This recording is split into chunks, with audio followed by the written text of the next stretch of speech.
আসসালামু আলাইকুম। আজকের এই ভিডিওটা খুবই ইম্পর্টেন্ট। যারা বিদেশে যাবেন তাদের জন্য এই ভিডিওটা প্রথম থেকে শেষ পর্যন্ত দেখুন, তাহলে আপনারা বুঝতে পারবেন। যারা বিদেশে যাবেন, যারা ভিসা পেয়েছেন, আপনার মেন পাওয়ার হচ্ছে কি না আপনারা আপনার ফোন দিয়ে এটা কিভাবে চেক করবেন। কারণ অনেক রেকর্ডিং এজেন্সি বলে মেন পাওয়ারের জন্য আবেদন করেছে, আসলে কিন্তু তারা করে নাই। আপনার ফোন দিয়ে আপনি কিভাবে খুব সহজেই দেখতে পারবেন।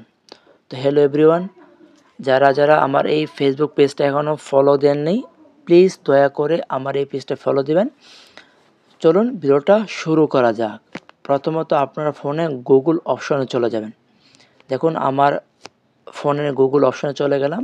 তারপর উপরে দেখবেন সার্চ বাটন, এটাতে ক্লিক করবেন। ক্লিক করার পর এখানে আপনি লিখবেন বিএমইটি। দেখুন বিএম লেখার পর নিচে চলে আসছে বিএমইটি। তো এটাতে ক্লিক করি। ক্লিক করার পর নিচে গিয়ে দেখবেন, যেহেতু আমি পাসপোর্ট নাম্বার দিয়ে বিএমইটি মেন পাওয়ার হয়েছে কিনা এটা চেক করব।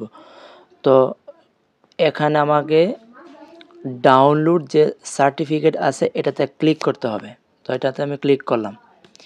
একটু অপেক্ষা করেন, তাহলে আপনারা কিন্তু বুঝতে পারবেন। দেখুন এখানে দেখতে পারেন কয়েকটা অপশন আছে, BMET smart card, verify smart card. যেহেতু আমি দেখব আমার নামে আবেদন হয়েছে কি না, সেই ক্ষেত্রে ট্র্যাক অ্যাপ্লিকেশন এটাতে ক্লিক করব। তো আমি এটাতে ক্লিক করতেছি। ক্লিক করার পর এখানে দেখবেন পাসপোর্ট নাম্বার বলতেছে দেওয়ার জন্য। তো এখানে পাসপোর্ট নাম্বারটি আপনি দিয়ে দিবেন। তো আমি পাসপোর্ট নাম্বারটি দিয়ে দিলাম। তারপর দেখবেন এখানে একটা ক্যাপচার একটা নাম্বার দেওয়া আছে, একটা সংখ্যা দেওয়া আছে 4 সংখ্যার, এটা দিয়ে দিবেন। এ উ জে বড় হাতের জে। তো দেখুন এটা হওয়ার পর ট্র্যাক অ্যাপ্লিকেশন এটা কিন্তু নীল হয়ে গেছে। তো এটাতে ক্লিক করবেন। আমি ক্লিক করছি।